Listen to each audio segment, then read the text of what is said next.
इसका तो जवाब आपको पता होना चाहिए। इंशाल्लाह इमरान खान साहब ही होंगे। पे को जो एक तरह से कंस्पिरेसी मैं कहूँगा, वो जो बल्ले को लेने की कोशिश की गई थी वो तो नाकाम हो गई, बल्कि अब कानून के तहत किसी सूरत में बल्ला वापस लिया जा सकता है।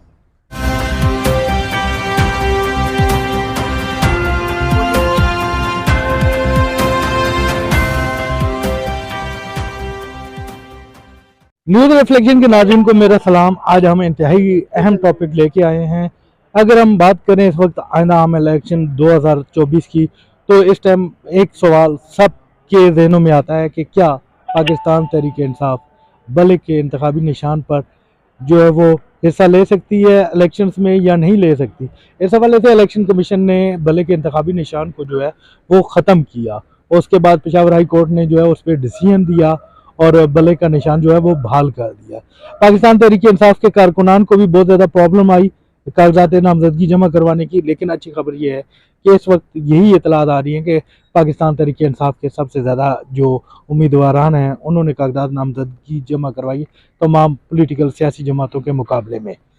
तो माहौल तो इलेक्शन का बन गया है।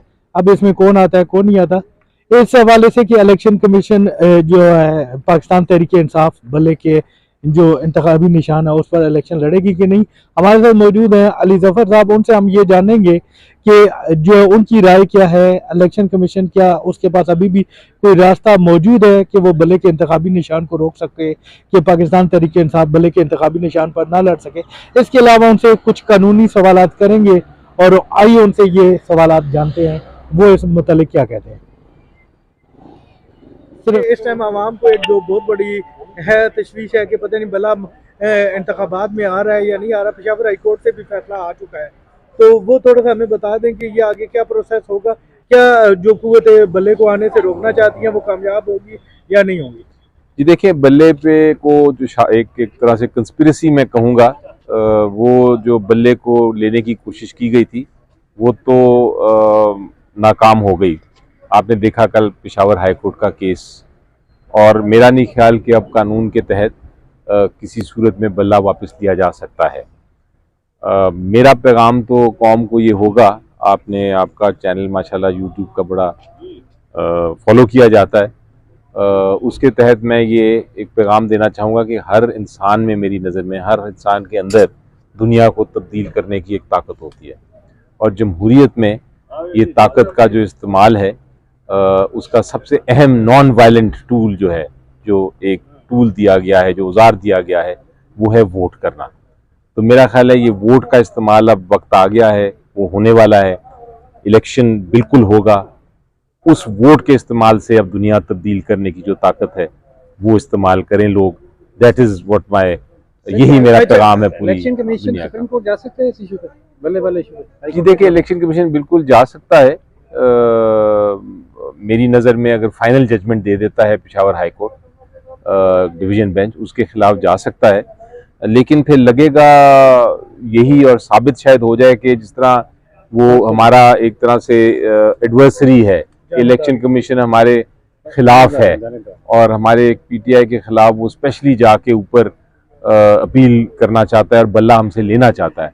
तो ये जो एक तरह से इम्पार्शल या एक जो एटीट्यूड, जो एक आईनी उनका तकाजा है कि उनको इंडिपेंडेंट आज़ाद रहना चाहिए, हर के साथ बराबर सलूक करना चाहिए, उसकी खिलाफ वर्जी होगी और बहुत सीरियस खिलाफ वर्जी होगी अगर election commission of Pakistan appeal में जाए। इलेक्शन कमीशन ऑफ पाकिस्तान को कोई ज़ाती पीटीआई से कोई नहीं होना चाहिए इंतकाम लेने के लिए या कोई ऐसी नीयत।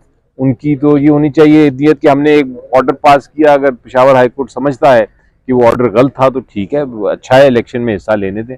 बैरिस्टर साहब ये बता दें कि मजमूई तौर पर हम ये देख रहे हैं कि जब भी आपके यहाँ से कोई बात की जाती है कि तौहीन अदालत भी हो रही है, इलेक्शन कमीशन आपकी तरफ से फ़ौरन वजाहत, आप हमें असल सूरत हाल बताएं कि आपको इंतखाबात में क्या मुश्किलात हैं पीटीआई के उम्मीदवारों को? जी देखिए, बड़ी सिंपल मुश्किलात हैं, और मैंने कल इनफैक्ट जेल में था मैं, और वहाँ इलेक्शन कमीशन ऑफ पाकिस्तान आए थे करने ट्रायल, कंटेम्प्ट की ट्रायल इमरान खान साहब के पास। तो इस्तदा हो रही थी उनके सामने कि आप टाइम दे दें, उसको टाइम लेने के लिए जब थोड़ी बातचीत हो रही थी तो मैंने एक बात की, इनफैक्ट इमरान खान साहब ने आके बात की पहले। उन्होंने कहा कि जनाब आप इलेक्शन कमीशन ऑफ पाकिस्तान है, आपका काम है कि आज़ाद और साफ शफाफ इंतखाबात कराएं।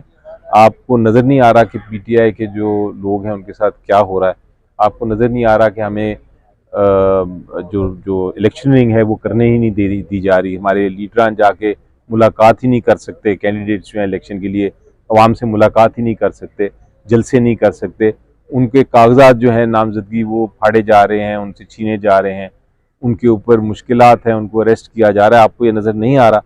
तो उनका जवाब ये था कि आप हमारे सामने दरख्वास्त लेके आएँ, स्पेशल दरख्वास्तें लेके आएँ तो हम उनसे निपटेंगे। तो वो एक बड़ा ल्यूक वार्म सा, एक बड़ा आम सा एक रिस्पांस था इलेक्शन कमीशन का। और वही वो कहते हैं, जब हमने चार्टर ऑफ डिमांड भी दिया था तो इलेक्शन कमीशन ने यही कहा था कि हाँ हम इसका कुछ करेंगे, लेकिन वो एक ज़ुबानी बात है, कोई प्रैक्टिकल हमें नहीं नज़र आ रहा। लेकिन इस सब के बावजूद, जिस तरह मैंने पहले आपको कहा कि वोट का इस्तेमाल करके सब कुछ तब्दील हो सकता है।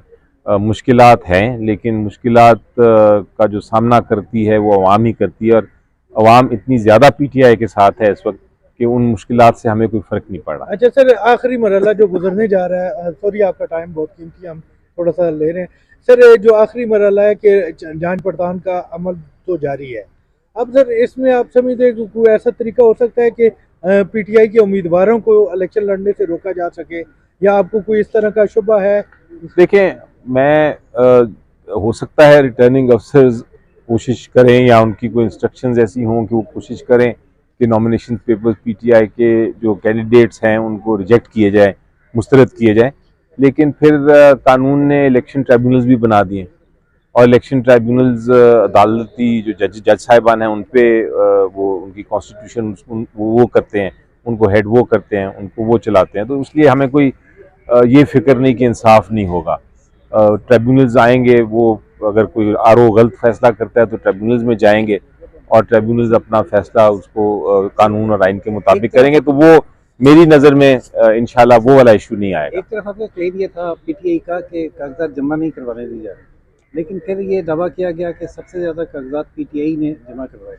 इससे तजाद बयानी की वजह से जो है पीटीआई को थोड़ा सा प्रॉब्लम नहीं। मैं थोड़ा क्लियर कर दूं, ये मेरा ज़ाती इल्म है कि शुरू में जब ये कागजात नामजदगी दिए जा रहे थे तो यकीनी तौर पे बहुत सारे लोगों ने मुझे शिकायत की। शाह महमूद कुरैशी साहब के जो बेटी हैं और जो बेटे हैं, और जो शाह महमूद कुरैशी साहब ने खुद, उमैर न्याजी साहब एक हमारे वकील हैं, उन्होंने खुद, और बहुत सारे लोग जो एमएनएज और एमपीएस के टिकट्स पे कैंडिडेट्स हैं, उनके मुझे खुद फ़ोन आए कि जी हमें ये हमारे लोग गए हैं नॉमिनेशन पेपर्स दाखिल करने और वो फाड़े गए हैं, हमको पकड़ा गया है, छीना गया। तो शुरू में तो ये ज़रूर था।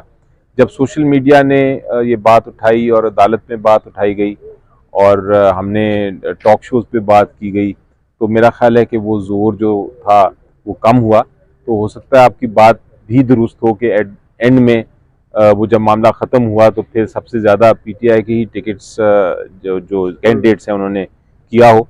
लेकिन शुरू में जो मैं बात कर रहा हूँ दुरुस्त थी।